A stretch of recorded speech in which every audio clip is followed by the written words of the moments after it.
ሰላም ሰላም ሰላም እንደምን ዋላችሁ ክርስቲያን ወገኖቼ ሙስሊም እህት ወንድሞቼ እንደምን አረፈዳችሁ እንኳን አደረሰን ብያለሁ ለቁልቢ ገብርኤል አመታዊ ክብረ በዓላዊ ለቁልቢ ገብርኤል ለአመቱ ክብረ በዓል እንኳን አደረሳችሁ ወድ ተዋህዶ ልጆች ብያለሁ የታመመ የሚሽርበት የዲያ አልጋ ቁራኛ የሆነ የሚፈወስበት ድውይ የሚፈወስበት ዘመን ይሆንልን። አገራችንን ሰላም፣ ጤና፣ ፍቅር ለሀገራችን አዲሱ ዓመት የአንድነት፣ የሰላም፣ የፍቅር፣ የአንድነት ጥምቀት እየመጣ ነው። ጥምቀተ ባህሩ እየመጣ ነው።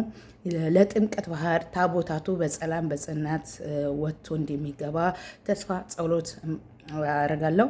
የታመመ ይፈወስበት ብያለሁ። ወደ አርሲ ስሄድ እንግዲህ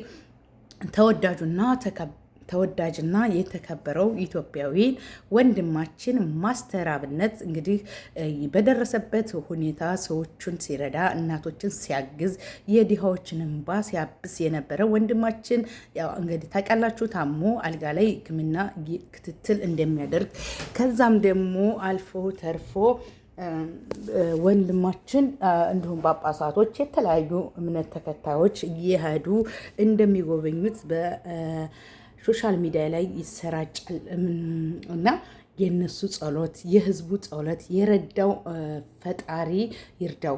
በእውነት ልምናቸው ነፍስን ይቀጥላል ኢየሱስ ክርስቶስ እና ይቀጥልለት፣ ለልጆቹ ያቁሙ። የድሃዎች አባት የተሸገሩትን እንባ አባሽ።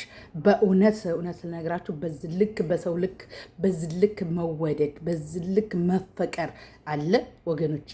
በዚህ ልክ የሚያስደስት ነገር አለ እንደ መስጠት የሚያስደስት ነገር የለም። እና ሶሻል ሚዲያ ላይ አንዳንዶች እናያለን፣ ራስ ወዳድ ናቸው፣ ስግብግብ ናቸው፣ የራሳቸውን ቅድሚያ የራሳቸውን ብር የሚያስቀድሙ ወገኖች እንዳሉ እናውቃለን። እና የምር ማስተር አብነት ደግሞ በጣም ይለያል። ብቻ ልገልጽላችሁ አልችልም።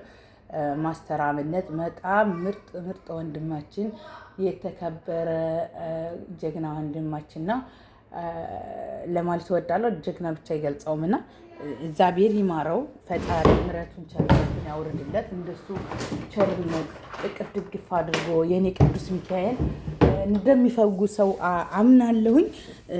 በእርግጠኛ ሆኜ የምናገረው ፈውስ ከመድኃኔዓለም ቢሆን የሁሉም የኢትዮጵያን ሕዝብ ጸሎት እንባ ዱዓ እየደረሰለት ይመስለኛል።